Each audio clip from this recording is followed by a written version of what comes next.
Ngayong araw, tara samahan nyo kaming mag-grocery dito sa SNR at ang dami naming napamiling mga murang karne. Bumili na rin kami ng mga stocks namin na wala na sa bahay. Naku, sobrang nag-enjoy na naman ako sa pag-grocery. Hey guys, it's Mrs. Castro back again with another mini vlog.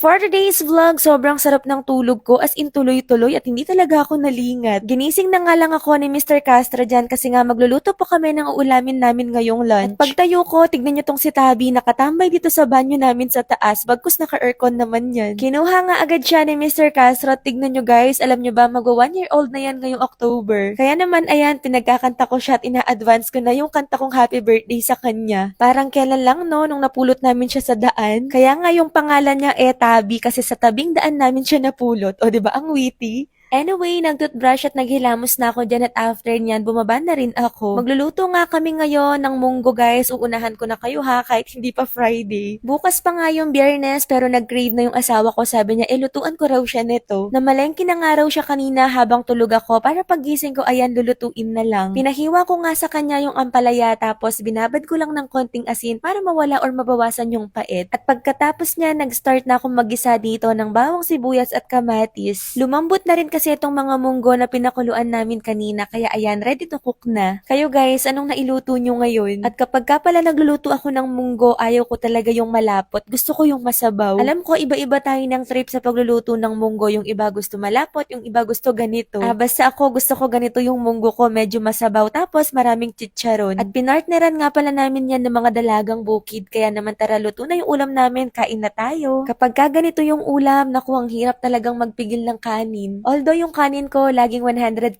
to 200 grams lang. Pagkatapos namin kumain, nagpahinga lang ako dito. Tapos, pinapanood ko tong favorite ko na series ngayon. The Best Thing nga yung title nito kung gusto nyong panoorin yan. Naku, sobrang nakakakilig. Natapos ko na kasing panoorin yung Seducing Drake Palma, kaya ito naman yung next. Natapos na nga kami sa lahat ng gawain namin, kaya it's time na para maligo. Marami akong nababasa sa inyo na nagtatanong kung anong conditioner yung gamit ko. Fan ako ng mga Keralax guys. Ito nga yung gamit ko ngayon, yung Keraban collagen nila. Actually, nabudol ako dito kasi tignan nyo naman, buy one take one kasi siya. Gustong gusto ko to guys kasi ang lambot niya sa hair tapos nakaka-shiny. Perfect nga din tong Keraban collagen na to kung galing kayo sa rebond, heat damage, lalo na kung mga nag-hair color kayo palagi. Ayan, itry nyo din to. Nakaka-reduce din to ng frizzy basta gamitin nyo siya after yung mag-shampoo. Basta yung masasabi ko dito guys, sobrang lambot niyan sa buhok. After ko nga magpatuyo ng hair, eto na yung hair ko ngayon. O diba? Sobrang bouncy, shiny at napaka-healthy. Ang maganda pa dito, nakakatulong to para ma-strengthen din yung hair ninyo. Meron kasi siyang hyaluronic acid, retinol, at saka biotin. Promise ko sa inyo, worth it ang budol ko na to. Anyway, pagkatapos ko ngang maligo at nakapag-ayos na nga din kami dyan, kaya naman ready to go na para mag-grocery. Isa talaga to alam ko sa mga nilook forward nyo sa mga vlogs namin. Kaya naman, every time na mag-grocery kami, hindi pwedeng hindi ko kayo isasama. Sakto nga, paalis na kami dyan, buti na lang naabutan pa kami ni Kuya Ryder. May mga bagong parcel na naman na dumating, hindi ko alam nga kung anong laman nun. After lunch talaga kami umalis, mga bandang 3:00 kasi marami pa kaming tinapos sa bahay. At nag-download talaga ako ng papanoorin ko kasi sobrang gustong gusto ko to, nakakakilig. Para habang nasa biyahe kami, meron pa rin akong pinapanood. Yun nga lang, dahil malapit lang kami sa SNR, nakadating din naman agad kami. Parang mga 15 to 20 minutes lang, nandito na rin agad. At ready ako kasi medyo makulimlim na kaya nagdala na agad kami ng payong. At alam nyo ba, pagpasok pa lang namin sa SNR, napansin namin na nasa harapan na yung mga chocolates. Dahil siguro malapit na yung Pasko, kaso lang umiiwas talaga kami sa mga sweets. Bumili nga kami ng palaman itong peanut butter na Skippy yung brand. At pagkatapos niya, naghanap naman kami ng kape dahil nga mahilig magkape tong si Mr. Castro. Pero usually yung kape na sinasangkap niya talaga black coffee lang. Wala na rin kaming mga sabong panglaba kaya bumili na rin kami dito. Kayo guys, anong marerecommend yung mga sabong panlaba? Yung talagang mabango ha? Yung tipong kumakapit talaga yung amoy niya sa damit? Anyway, kumuha na rin kami dyan ng mantika at olive oil nga pala tong ginagamit namin kahit medyo mahal. Itong orange juice na kinukuha ko na to, sobrang sarap tapos walang sugar yun. And ang baba lang ng calories niya, parang 60 calories lang yata. Pati nga din tissue, naubusan na kami sa bahay kaya kumuha na rin ako. Nakakita nga ako ng broccoli dito kaya sabi ko kay Mr. Castro, lulutuan ko siya bukas ng beef broccoli. Maganda nga yung mga broccoli na napili ko kasi hindi masyadong malaki tapos hindi rin masyadong maliit. And nandito na nga pala kami sa section ng mga meat at at ang dami naming napamiling mga beef kasi ang mura lang nila. Kumuha kami dyan ng ground beef, yung mga pang steak, tsaka itong mga cube beefs na niluluto ni Mr. Castro na ginagaya niya dun sa nabili namin sa Taiwan. Kailangan niya kasi yan kasi mataas sa protein to. Ako naman nag-crave ako ng steak kaya sabi ko kumuha kami nito para uulamin namin sa mga susunod na araw. Excited na tuloy ako sa mga susunod na araw kasi ang sasarap ng ulam namin. Muntik ko pang makalimutan itong paborito kong mga bangus dito kaya ayan kumuha na ako ng 2 pack. Yung isa marinated, yung isa naman plain para pang bangus steak. Iniisip-isip pa nga namin kung ano pa ba yung mga nakalimutan namin. Nadaanan namin itong cheese roll, buti na lang meron pa kaya kumuha na kami ng isang box. Pag napadpad kayo dito sa SNR, itry nyo yun kasi ang lambot niya at ang sarap. Kahit nga umiiwas kami sa sweets, hindi ko napigilang kumuha ng pepero, madalang lang naman. Sobrang sarap na sarap kasi ako dyan sa pepero na yan, yung almond. Nabili na namin lahat ng mga kailangan namin kaya naman pumila na kami sa counter para makapagbayad na. At pagkatapos noon, lumabas na kami para maipasok na tong mga napamili namin sa sasakyan. Hulaan nyo kung magkano yung naging bill namin dito sa SNR. Fast forward, nakauwi na rin naman kami sa bahay at inayos na namin to agad. Gusto ko kasi kapag ka nag-grocery kami pag uwi sa bahay ay ina-arrange na agad. Parang mas makakapagpahinga kasi kapag ka ganun. At eto nga, idinefrost ko agad itong bangus para uulamin namin ngayong dinner yung isa. Meron pa kasing natirang munggo dito at yun na lang ipapartner namin. Super cute nga ni Ponzi at ni Tabi. Tignan nyo, gustong gusto nilang tumatambay kapag ka may karton. O siya guys, hanggang dito na lang muna for today's vlog. Thank you for watching. Sana nag-enjoy kayo. See you on my next one. Bye! Mwah!